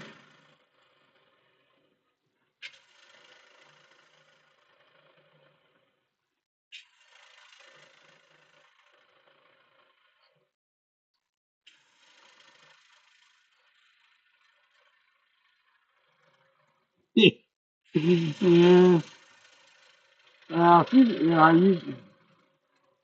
you probably can see that every week if you go in and look. There's always one of them people is going to be checking the inside of the eyelid,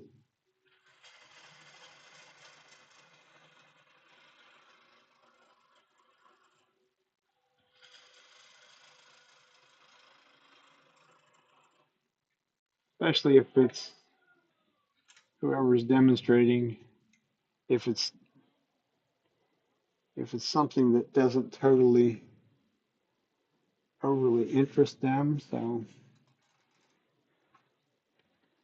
yeah, that's they're a little thick there, but that's complete that curve. That's going to be the bottom of that to stay with that same thickness. So a little bit more out of there.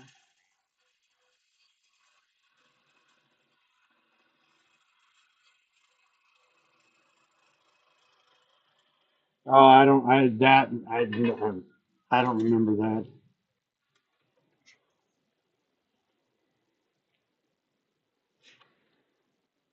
I not. I don't. No. Even if I did remember, no, I wouldn't. I know. I'm not gonna pick on somebody that's having having trouble keeping their peepers ever watching something like that.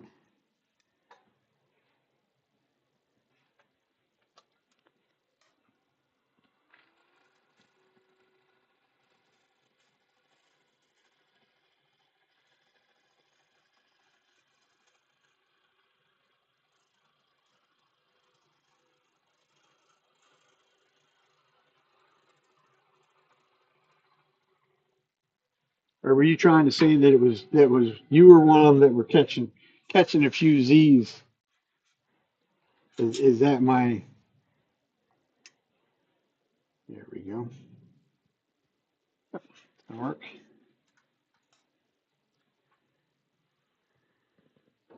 As we'll grab Bertha to finish off the bottom, 3/4 inch bottom bowl gouge.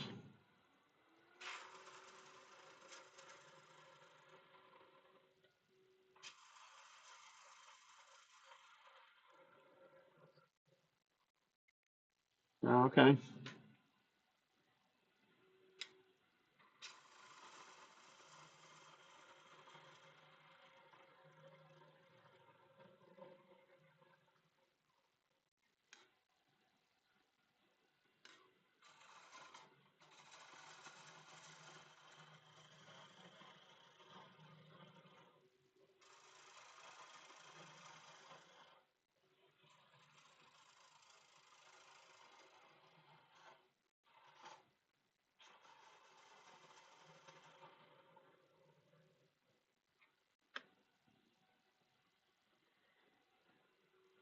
These are a bit of a different animal to use if you've never used one of these.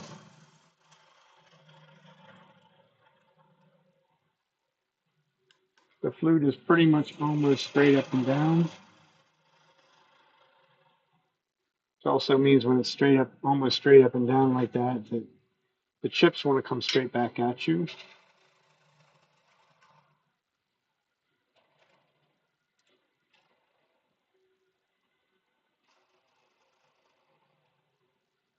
They will do a very nice job on the bottom, though. I will give them that.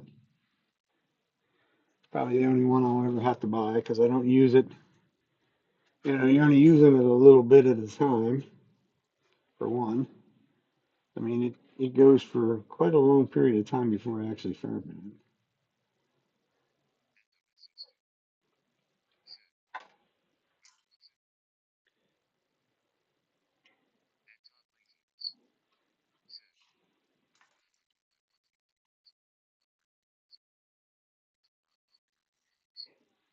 Oh. I'm not saying a word. I am not going to say a word about that one. I am very much known for that. And in my case, it's really not necessarily that evening one. For me, it's more like in the middle of the afternoon or something like that. We kind of eat on a bit of a weird schedule to where a lot of times we are eating, you know, maybe a little bit later of a breakfast and then eat that middle of the afternoon meal or whatever instead of 3 meals a day, which I don't know. That's probably not really good for us, but that's kind of what we do. And I have a tendency to take like an hour and a half for lunch. And yes, I've been known to more than once to be either sitting there watching TV or she's usually watching TV. If she's not watching something that even remotely interests me, then I'm going to watch something on YouTube.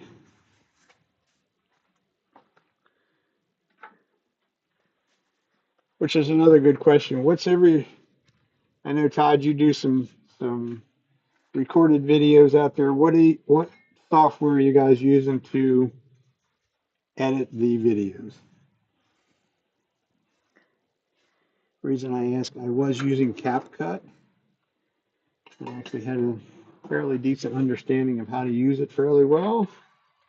And now to find out the other day, because I went to edit some videos while we were camping, sitting out under the shade tree at the campground, I figured I'd do something, but okay. I was going to say, I figured that's what you were going to say because I thought you were an Apple user. I'm not.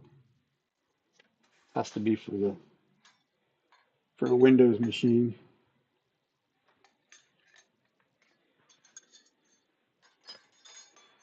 But lo and behold, just like all the other greedy people, companies out there in the world, CapCut, they always had a free version, and that's what I've always used was a free version of it. And it had everything I wanted. Their pro version had some, I'm sure, some really nice pluses if you were really super into that kind of thing. But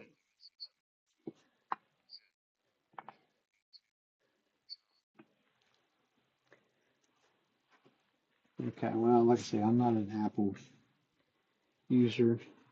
I did find it, the KDen Live is very similar to the CapCut. And it's open source, so it's free. But yeah, CapCut used to be free. Now all of a sudden they decided that it shouldn't be free.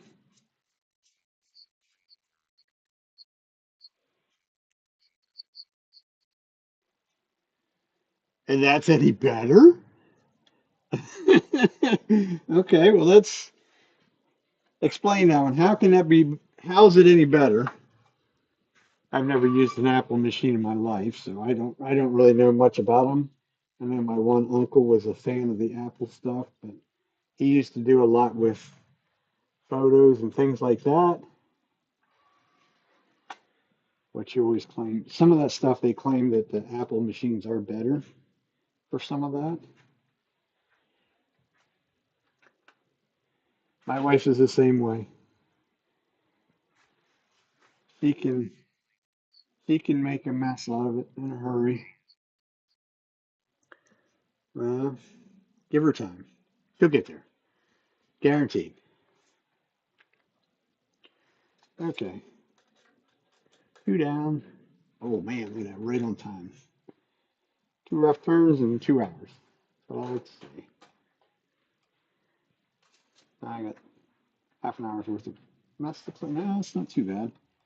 It's only about a foot or so deep on the floor right in front of me. This thing is on.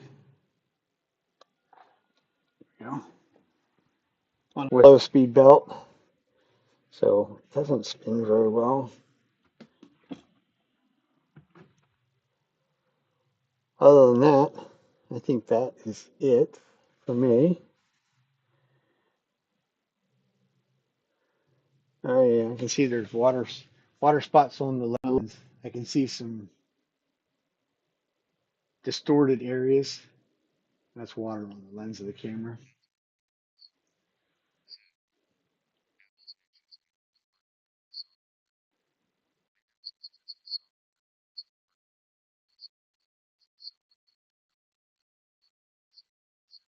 Yeah, well, it's all a big happy game.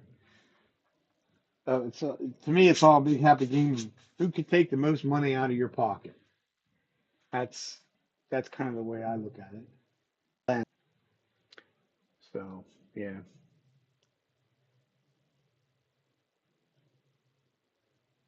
So we're trying this thing again tonight in YouTube Studio.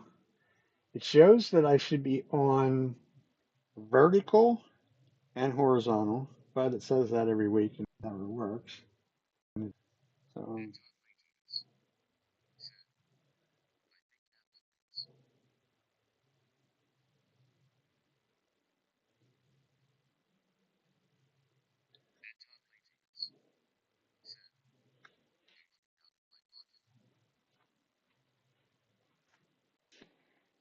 yeah.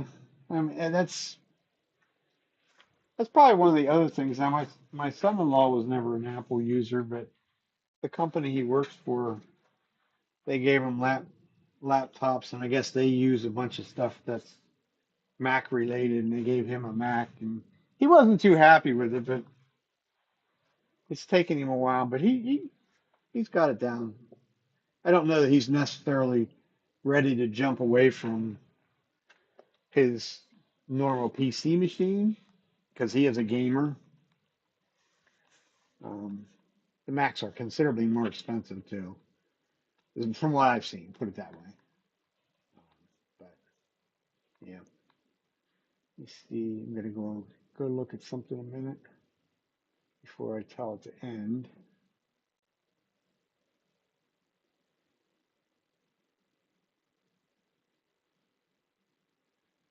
Go over to live.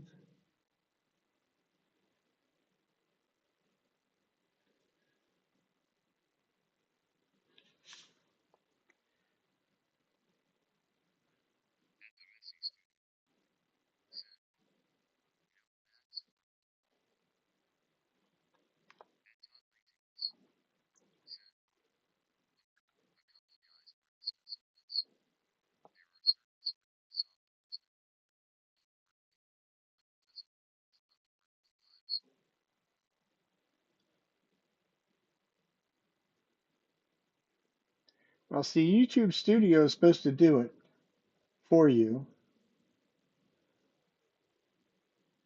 but I have yet to get it to work, or at least I don't think I do. Put it that way.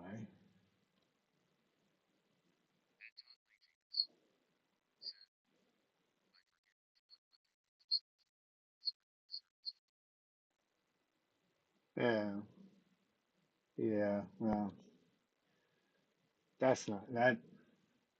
That's really not my vocabulary either. I use OBS and I pretty much understand it and can manipulate what I need to manipulate. So, um, but yeah, that's one of the things that I saw too is that there is an add-on for the OBS to do it, and that's what I was doing for a while, and it worked. And whatever, somebody's always updating something, changing something, and now it doesn't work, and you can't go. I have no idea what to look for to get it to go back to what it was doing. So, but at any rate, thanks, thanks all for coming out and hanging out this evening, and we will be back Sunday night, if not before. I might try it sometime during the week this week and do a vertical stream. See how that works out. The only problem with the vertical stream for me, I have to do something small, or then it looks like you're sitting in cheap seats.